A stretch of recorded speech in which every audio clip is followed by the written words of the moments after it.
Maximilian Jencquel established Studio Jencquel in Bali in 2011 after years of building up his journey and experiences around the world and with many prestigious designers. The studio produces well-known works that are reflections of his architecture that pays a little attention towards vernacularity, craftsmanship, and the tropical landscape, and attempts to cultivate connection between physical and social elements, sustainable design approaches, and communication of meanings. And because of his richness of work, we thought that it's fitting to converse about storytelling through architecture today with Max. So thanks for being here. I'm glad to have you. Thank you. Thank you for having me. So would you mind telling us about yourself, your studio, and the beginnings of it? Okay. How far back do you want me to go? I mean, if we were to look at it in the way Yuval Harari looks at it, we probably have to start somewhere in Africa. Um, and I'd have to tell you the story of how my grandparents migrated from Russia to China, and somehow I then ended up being born in Venezuela. But maybe we don't need to go as far back as that, right? Maybe we start with the studio itself and Bali. And at the time I arrived in Bali, right? So um, I came to Bali 12 years ago in July. So it was actually exactly 12 years ago. I arrived on July 1st, 2010. Um, and I came here. I had been here in Bali and Indonesia several times on holiday. I had met some very interesting people. There was a woman of um, which I was a big fan of her work. She's an interior designer named Linda Garland, and she was based here in Ubud. And she was doing work different parts of the world. She had done a project on the island of Mustik for the music singer David Bowie. And she had done several interesting projects which caught my attention when I was a student still. And ever since I wanted to come to Bali. And so I came to Bali several times, and I met Linda um, and had lunch with her several times. And through her, I met more people here in Bali or on Bali. And that led, one thing led to the next. And I ended up meeting John Hardy, and opportunities started opening up here. And so 12 years ago, I decided to move to the island of Bali. And I, at that time, started doing some small freelance work, and that was on my laptop from home. And very quickly, I was introduced to Yukwan, who was already established here as an architect, and we collaborated on a project, which is the Swarga Hotel in Padang Padang. And through Yukwan, then I met more people here, notably the owners of the Komo Shambhala, and they hired me then to do some work for them at the Uma Ubud Hotel here. And one thing then led to the next, and I set up a company, and then started hiring young architects first from the Udayana University here in Bali, and then it started growing, and now we have architects from different parts of Indonesia and different parts of the world collaborating and working with us. That's amazing. Yeah. So I know all of your work have certain design vocabularies, but what is it, Max, would you say to be your design philosophy? If I had to sum it up in one sentence, I would say blend in rather than stand out. And this has to do with context. Is a question that I get asked a lot is, how would I do a project if I were to do it in the city?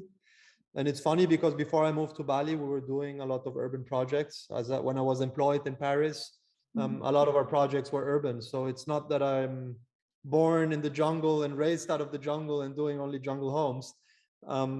But it's funny because it's a question that I get asked very often. Even employees of mine sometimes ask me, what is it like if we do a project in the city? And if I were to do the same thing? And interestingly enough, most people don't expect the answer to be, yes, I would do exactly the same thing. And that has to do with the philosophy.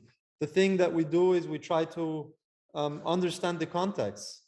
And if we were to do something in the city, we would not build the same house that we would build in the jungle, but we would approach the problem in the same manner. We would try to understand what's happening around us, what is happening in that place, what is typical of that place, how can we fit in, how can we um, do something that will be unique and that will be special, yet how will we do something that is special without necessarily screaming, you know? So I would say um, our philosophy is to be quiet. It's a quiet architecture. It's a slow architecture.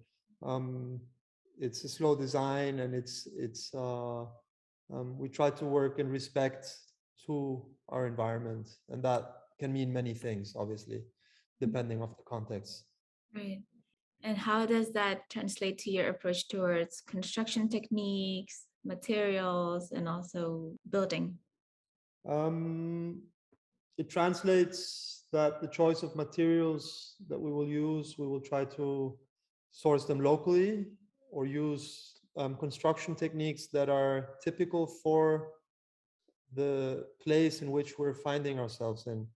So when I first moved to Bali, I had to do a lot of learning about how artisans here build and then start designing based on that, because it was very different from what I was used to in Paris, where I was living before I came to Bali.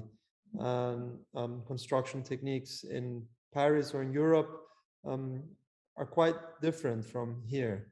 And so the approach is to learn, is always try to understand and to learn. And that's also the fun part, because it makes it, it's not only giving something, it's also receiving something. And what I'm receiving in the process is growth, learning, and the possibility to experiment with new techniques and different techniques. Mhm. So, in that regards, since designers and architects need to learn as well, should we or should architecture tell a story, in your opinion? I wouldn't use the word should. I think everybody is free to take their own approach to any form of expression, whether it be architecture, whether it be photography, whether it be music. I believe there shouldn't be any boundaries. I mean, if anything should, it should not be, and it's not to be boxed in, right? In my case, the storytelling is something that I have embraced and that is very strongly part of what we do. And this can be found in different manners, on different layers. And for one, it has to do with my upbringing, the fact that I was born in Venezuela of immigrant parents, and that I then lived in America and I lived in Europe, and now I'm living in Indonesia. So having traveled the world and having been adventurous, I've been in the jungles of Papua, and I've been living in a city like Paris, and I've been in the Amazon, and I've been, so I have accumulated many stories from all of my travels and from all of my life experiences. Um, I was also very much interested in literature and in poetry when I was a student at school and at university. And these were fields of academia in which I was very good at and which I excelled in. And so these have become part of who I am today. It has to do with the fact that my mother loved poetry, and that she would read me a lot of poetry, and she would send me poems. And so I grew up with literature as being something um, that was part of my life. And so I have embraced it in my architectural practice as well. Further to that, I believe that everything in life is about who we are, um, and what we have experienced. And everybody has an experience. You don't need to travel to have an experience. You can be a monk in a monastery and have stories to tell and to share. And this is what brings me to the psychology of humanity, and how this is applied to the architecture. And I find that interesting, because when I read a book that speaks about humanity, about emotions, that speaks about our fragility, that speaks about everything that makes us weak or makes us strong or makes us interesting or makes us cry, um, I'd like to approach architecture in the same way. I want to tell a story. I want people to read and feel connected to what they're reading and feel emotionally touched, feel like there's part of themselves in what we're doing. And that's what happens when you read a book, right? When you're reading a book and it makes you laugh or it makes you cry, it's because you're relating to the story somehow.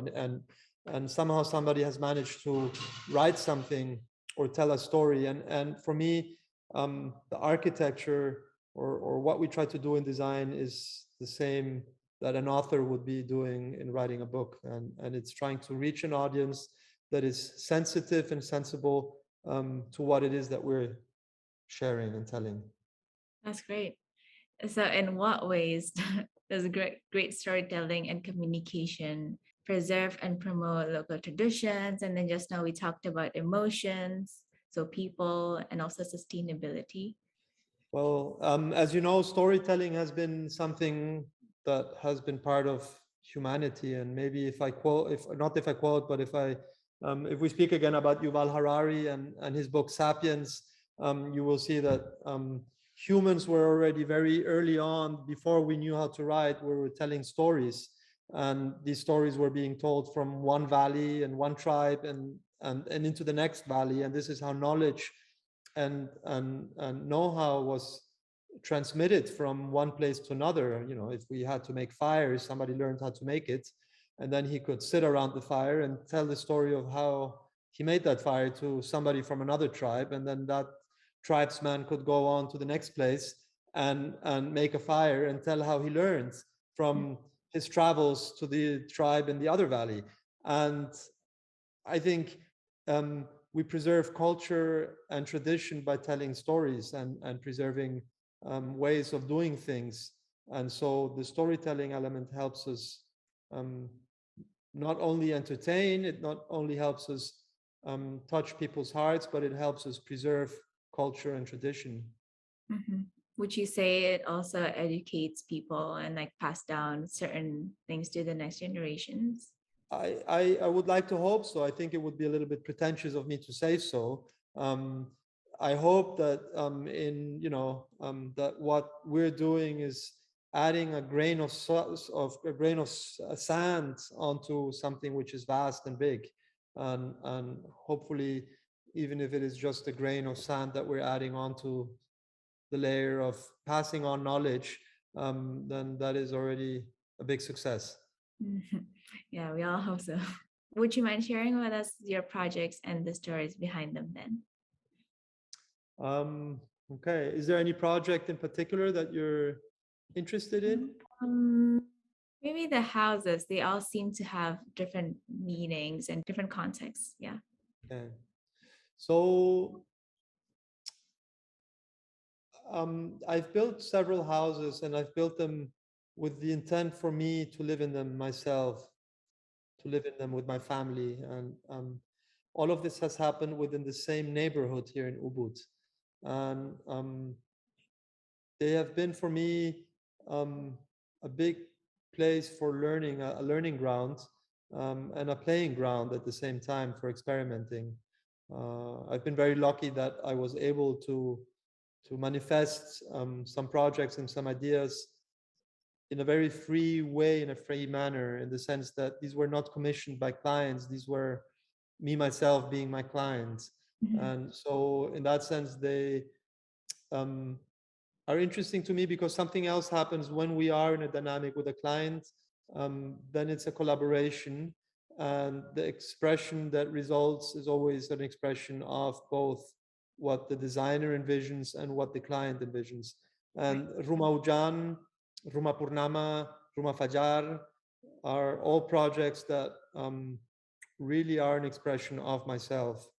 And if we were to think of it as an artist who is being commissioned to do a portrait of somebody over an artist doing a self-portrait or um, doing a painting that he chooses to do when he's faced with a blank canvas. Mhm. And it was interesting for me to do these projects because, as I was explaining earlier, it was a place for me to learn a lot and to experiment, and not to do so with somebody else's money. It was with my own money. Um, So I knew what it feels like also for my clients when somebody is designing something for somebody else and somebody else is paying for it. Oftentimes, as designers, we might be a little bit insensitive to the fact that somebody's financing this. And it is important to know what it feels like to be on the other side. And so that was interesting because I was learning a lot about construction costs. I was learning about construction methods that are applied here on the island of Bali and in Indonesia. And it allowed me to grow close to a lot of artisans. There's a team of carpenters that was involved with the first construction of the first house. And we're still working with them and have a very bonded and close relationship with them. Um, so, yeah, I think that would be saying something about some of the projects we've built. An attempt to sustain a livable earth, how might architects or the profession of it adapt in the future? Ooh, it's a difficult one, and I don't think I have the answer other than I think we should work in respect and with a certain amount of consciousness. Um, I believe that in the field, even amongst scientists, there's a lot of uncertainty, and incertitude as to what the right approach is. And you will hear architects being convinced about one material, or scientists or engineers being convinced about one method. The reality is we're faced with a very challenging problem here, and it is that we are consuming a lot of resources. There's a lot of humans on the planet. All these humans have the right to grow, to live, to consume, and to use, what has been given by Earth. That being said, the way we do it and the way we do it collectively is very complicated because depending on who you speak to, they will have a different answer to the challenge. And a lot of these answers oftentimes combine in a very positive way and result in something that is going towards a better world. I don't think anybody has a real solution. There is theoretic solutions of how we can solve global warming and reduce our carbon emissions, but it has been very challenging for governments to come together and to agree on a consensus on how to move forward on that subject. And in the meantime, we're still not meeting the targets that are being imposed by governments, which are ultimately should drive us to a zero carbon emission and quickly and soon. And this is unfortunately not happening yet, because bringing together everybody on this planet working towards one goal is incredibly difficult with all the distractions and all the other things that are happening, and people are not focused. Humanity as such is currently not focused enough on that one issue. And so again, here I don't have the answer what or how architects should adapt. All I can say is people should be conscious, try to educate themselves, try to understand as much of the problems. And as we approach a design, try to think about these and see how we can have an impact or how we can make a difference. And again, add a grain of sand to the overall consensus. That's nice. Yeah, thank you so much. I think you really inspire us that architecture and design can be something that is meaningful, beyond the creation of spaces. It can preserve cultures, support social values, and also sustainability. And even better if it can teach people things, because it is always about elevating and bettering society, right, as a whole. And also, it would be super nice if we all can have the same goal, that designers can also be a part of it too. Yes, yes, indeed. So thank you so much for your Thank time. you, Karina. Yeah, hope to see you soon. Thank you.